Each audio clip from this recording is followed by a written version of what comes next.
گھر پر تراویح 2 رکعت کر کے ہوگی. کوشش کریں کہ جتنی صورتیں آپ کو زبانی آتی ہیں وہ ساری کی ساری آپ پڑھ لیں. آپ یہ بھی کر سکتے ہیں کہ ہر 2 رکعت میں ساری صورتیں پڑھ لیں تاکہ آپ کا قیام لمبا ہو جائے. اور اگر آپ قرآن کھول کے پڑھنا چاہتی ہیں تو اس کے لیے یہ ہے کہ ساتھ ایک ٹیبل رکھ لیں جس پہ آپ سپارہ جو آسانی سے رکھ اور اٹھا سکیں. تو قیام میں آپ سپارہ اٹھا کے کھول کے پڑھ لیں اگر آپ کی قرات ٹھیک ہے. اور اگر آپ پڑھتے بھی غلط ہیں تو پھر آپ کیا کریں گے مسکین.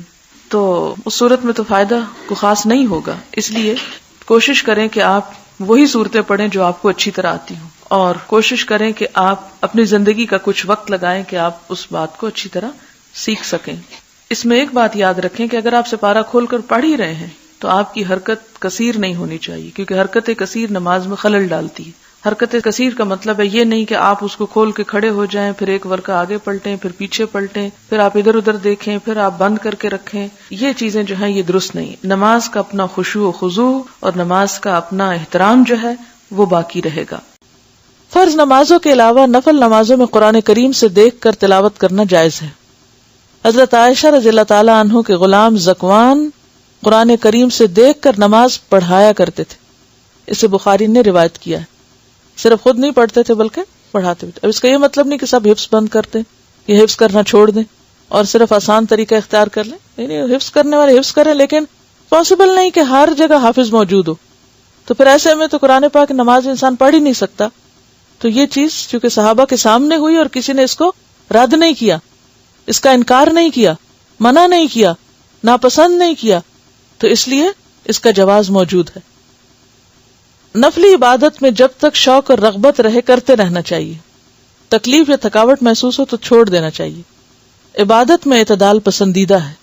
حضرت انس رضی اللہ عنہ کہتے ہیں رسول اللہ صلی اللہ علیہ وسلم نے فرمایا، نفل نماز اپنی طبیعت کی خوشی اور شوق کے مطابق پڑھو.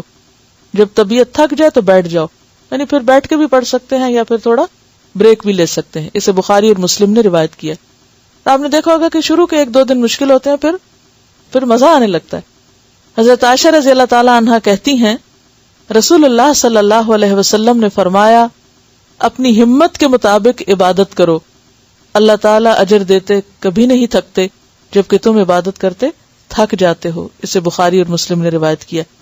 یعنی جو کام شروع کرو پھر اس کو نبھاتے بھی جاؤ. ایسا نہیں کہ کبھی تو بہت زیادہ کر لیا اور کبھی بالکل بھی نہ کیا. فرض نمازیں بھی چھوڑ دی رمضان کے بعد.